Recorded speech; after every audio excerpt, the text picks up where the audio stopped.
কানপুর টেস্টের আগে টি-20 ও টেস্ট থেকে অবসরে ঘোষণা দিয়েছেন সাকিব আল হাসান। তবে বাংলাদেশের সাবেক এই অধিনায়ক জানিয়েছেন সম্ভব হলে ক্যারিয়ারের শেষ টেস্টটা মিরপুরে খেলতে চান তিনি। সাউথ আফ্রিকার বিপক্ষে 2 টেস্টের সিরিজের প্রথম ম্যাচে তারকাই অলরাউন্ডারের এমন চাওয়া পূরণ করা সম্ভব। তবে সাদা পোশাকের ক্রিকেট নিয়ে সাকিবের স্বপ্ন পূরণের সবচেয়ে বড় বাধা নিরাপত্তা। বাংলাদেশের সরকার পতনের আগে থেকেই দেশের বাইরে সাকিব। পাকিস্তান সফর চলাকালীন হত্যা মামলার আসামি করা হয়েছে তাকে। এমন অবস্থায় বর্তমান সরকারের সবুজ সংকেত ছাড়া দেশে আসা নিরাপদ মনে করছেন না সাকিব। কানপুর টেস্টের আগেই তাই সাকিব নিরাপত্তা চেয়েছিলেন বিসিবির কাছে। সাউথ আফ্রিকার বিপক্ষে টেস্ট খেলে যুক্তরাষ্ট্রে পরিবারের কাছে ফেরার নিশ্চয়তা পেলেই বাংলাদেশে আসবেন তিনি, এমনটাই জানিয়েছিলেন সাকিব। বিসিবির পক্ষ থেকে সভাপতি ফারুক আহমেদ অবশ্য নিশ্চিত করেছিলেন সাকিবের নিরাপত্তা দেওয়ার বিষয়টি তাদের হাতে নেই। এ প্রসঙ্গে তিনি বলেছিলেন, কোনো এজেন্সি না, আসলে পুলিশ বা র্যাব, এটা আসলে এটা আমার হাতে না, আমাদের বা আমার বা বিসিবির হাতে না। আসলে এটা আসলে পুরো ওই গভর্নমেন্ট লেভেল থেকে আসতে হবে ওই নিরাপত্তাটা। ফারুক সেদিন নিরাপত্তা নিয়ে বল ঠেলে দিয়েছিলেন সরকারের কোর্টে।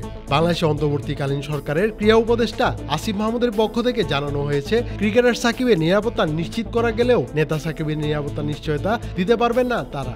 তাকে নিয়ে জনমনে মানুষের ক্রোধ তৈরি হয়েছে। সেই ক্রোধের কারণেই সাকিবের নিরাপত্তার ব্যাপারে এমন মন্তব্য করেছিলেন তিনি। এমনটা হলে কানপুর টেস্টই হতে পারে সাকিবের সাদা পোশাকের ক্রিকেটের শেষ ম্যাচ। তবে কোনোভাবে সরকারের সবুজ সংকেত পেলে মিরপুর টেস্ট খেলতে এলেও অবাক হওয়ার কিছু থাকবে না।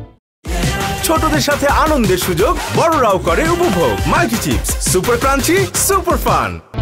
মিরপুরে খেললে নিশ্চিতভাবেই সাকিবকে ভালোভাবে বিদায় দিতে চাইবে বাংলাদেশ। সাকিব নিজেও হয়তো পারফরমেন্সে বাংলাদেশকে জিতিয়ে বিদায় নিতে চাইবেন। তবে সাকিবের এমন বিদায়ী পার্টি পণ্ড করতে চায় সাউথ আফ্রিকা।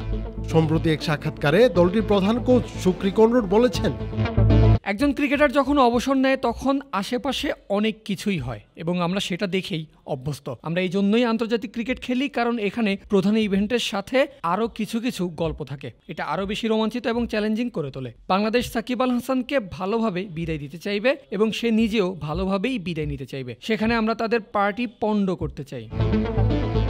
লম্বা সময় ধরেই ব্যাট হাতে ছন্দে নেই সাকিব। কানপুর টেস্টেও দেখা গেছে সেটার প্রতিফলন। 2 ইনিংস মিলিয়ে করেছেন মাত্র 9 রান, তবে বল হাতে নিয়েছেন 4টি উইকেট। মিরপুরে খেলার সুযোগ না পেলে এটাই সাকিবের ক্যারিয়ারের শেষ টেস্ট পারফরমেন্স হয়ে থাকবে। দেশের ক্রিকেট ইতিহাসের সেরা ক্রিকেটার হয়েও দেশের মাটিতে বিদায় নেওয়া হবে না সাকিবের। সৈয়দ সামি, ক্রিক ফ্রেন্সি।